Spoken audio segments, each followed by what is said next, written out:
السلام علیکم ورحمۃ اللہ وبرکاتہ۔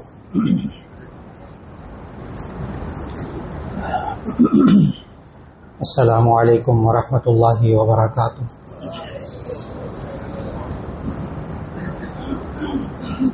نحمده ونصلی علی رسوله الکریم، اما بعد فاعوذ باللہ من الشیطان الرجیم، بسم اللہ الرحمن الرحیم۔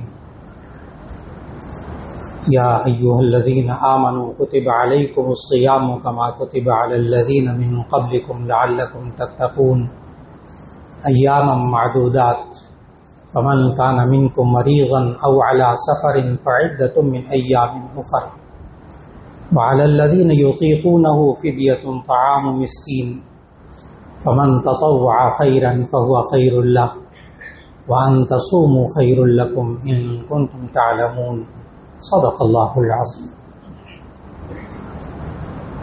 اللہ رب العزت کا خاص فضل و کرم ہے کہ اس نے ہمیں رمضان کا مہینہ عطا فرمایا، اس کے آخری لمحات عطا فرمائے، اور آخر میں پھر ایک اور جمعہ اللہ رب العزت نے عطا فرما دیا، عبادت کرنے کی توفیق عطا فرما دی، تراویح پڑھنے کی توفیق عطا فرما دی، روزے رکھنے، قرآن مجید کی تلاوت کی توفیق عطا فرما دی۔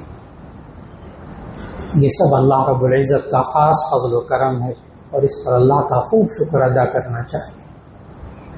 اللہ رب العزت نے انسان پر جتنی عبادات فرض کی ہیں، وہ اللہ رب العزت نے اس میں کچھ عبادات کو جسمانی رکھا ہے، کچھ کو روحانی رکھا ہے، کچھ عبادات مالی ہیں۔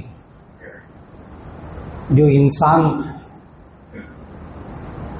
کسی کی طرف سے کوئی عبادت ادا کر سکتا ہے یا نہیں، اگر وہ عبادت ادا نہ کر سکے تو کیا اس کا متبادل ہے یا نہیں، اس بات کو قرآن مجید کی آیات کی روشنی میں اور نبی صلی اللہ علیہ وسلم کے ارشادات کی روشنی میں خوب ذہن نشین کر لینا چاہیے کہ وہ لوگ جو رمضان میں روزے نہیں رکھ سکے وہ کیا کریں۔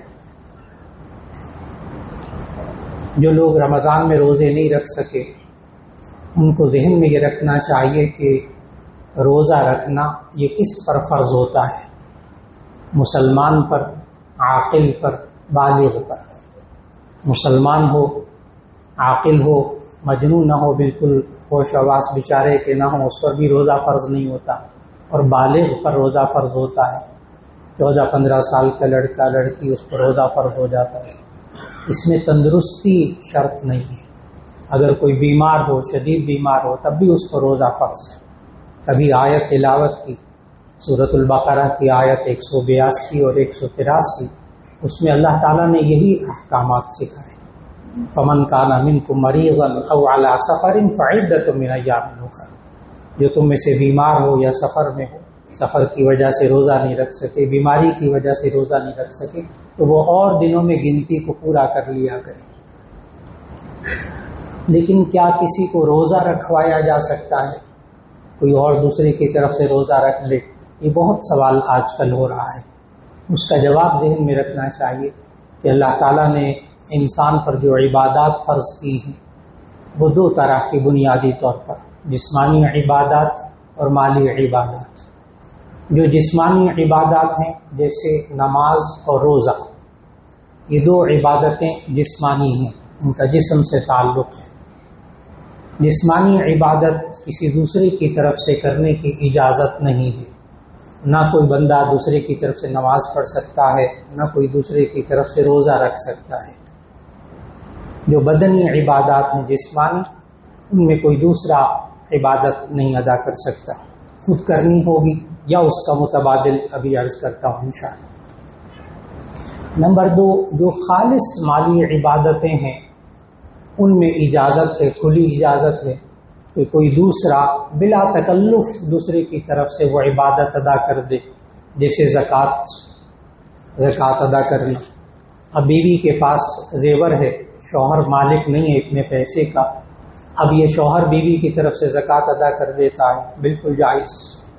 جو مالی عبادتیں آپ کسی دوسرے کی طرف سے صدقہ دینا چاہیں تو دے سکتے ہیں. آپ صدقہ فطر کسی کی طرف سے دینا چاہیں، جس کا بھی ذکر کروں گا انشاءاللہ، تو صدقہ فطر کسی کی طرف سے دینا چاہیں دے سکتے ہیں، اس لیے کہ وہ مالی عبادت. آپ کسی کو کہہ دیں، اپنے بھائی کو، بہن کو، کسی عزیز و اقربا میں سے، بس میں ٹھیک ہے میں آپ کی طرف سے صدقہ فطر دے دوں گا، جائز. تو مالی عبادت دوسرے کی طرف سے کرنا بلا تکلف جائز. آپ دوسرے کی طرف سے زکوٰۃ بھی دے سکتے ہیں، صدقہ فطر بھی دے سکتے ہیں. لیکن جو عبادت مالی بھی ہو بدنی بھی ہو، اس میں کچھ تھوڑی سی تفصیل، جیسے حج یہ مالی عبادت بھی ہے، بدنی عبادت بھی ہے. اب جو مالی اور بدنی دونوں عبادتیں ہوں، اس میں عذر کی وجہ سے دوسرے کی طرف سے وہ عبادت کی جا سکتی ہے بغیر عذر کے نہیں. جسے آپ حج بدل کہتے ہیں. ایک بندہ اس پر حج فرض ہوا لیکن بعد میں بیمار ہو گیا، نہیں کیا، بوڑھا ہو گیا، معذور ہو گیا، نہیں جا سکا، حج فرض ہو گیا، انتقال ہو گیا، اسی کے مال میں سے پھر حج کروایا جاتا ہے، اسے حج بدل کہتے ہیں. یہ انسان زندگی میں بھی اگر کوئی بہت بیمار ہو جائے شدید، لیکن اس پر پہلے حج فرض ہو چکا تھا، نہیں کر سکا اب اس عمر کے اس حصے میں، یا بیماری ایسی آ گئی کہ اب سفر نہیں کر سکتا، تو اسی صورت میں وہ حج بدل کر سکتا ہے دوسرا انسان اس کی طرف سے. تو روزے کے بارے میں ہمیں معلوم ہوا کہ روزہ دوسرے کی طرف سے، تو نماز بھی دوسرے کی طرف سے نہیں رکھی جا سکتی. لیکن جو ابھی آیت تلاوت کی سورۃ البقرہ کی آیت 183، اس میں اللہ تعالیٰ نے روزے کا بدل بتایا کہ وَعَلَى الَّذِينَ يُطِيقُونَهُ فِدْيَةٌ طَعَامُ مِسْكِينٍ.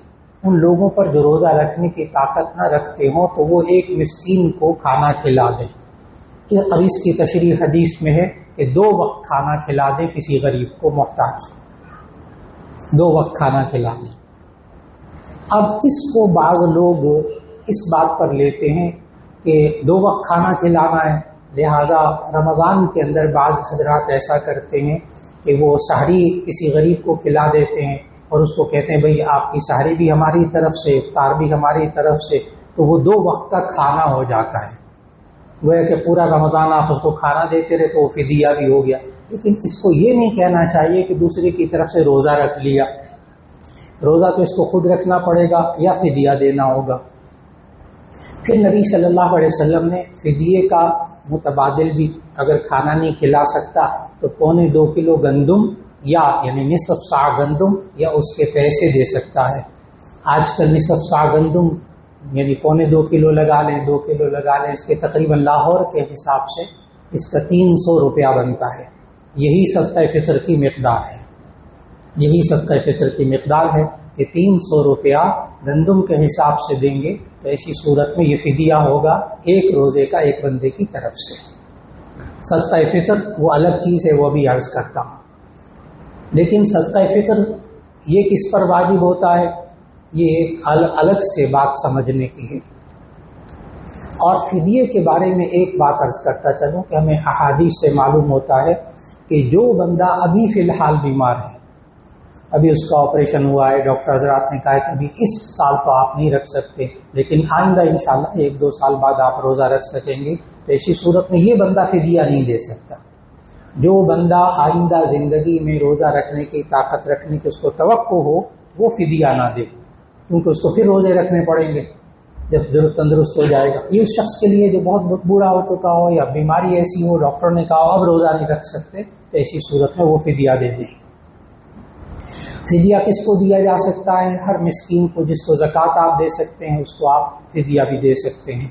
وہ اللہ تعالیٰ نے قرآن مجید میں جب ضرورت پیش آ جائے آپ کو کہ ہم زکوٰۃ صدقات کس کو دے سکتے ہیں، تو سورہ توبہ آیت نمبر 60، آیت نمبر 60، سورہ توبہ آیت نمبر 60، اس کا صرف ترجمہ پڑھ لیجئے تو آپ کو انشاءاللہ وہ 8 مصرف پتہ چل جائیں گے، 8 قسم کے انسان کہ جن کو آپ زکوٰۃ صدقات دے سکتے ہیں. اور پھر صدقہ فطر بھی آپ ان لوگوں کو دے سکتے ہیں. صدقہ فطر کی مقدار یہ نبی صلی اللہ علیہ وسلم نے ایک تو بتائی گندم کی. اگر گندم کی مقدار ہو تو وہ 2.25 کلو گندم صدقہ فطر ایک شخص کی طرف سے. اور اگر کھجوریں ہوں یا کشمش ہو تو پھر 1 سا یعنی 3.5 کلو.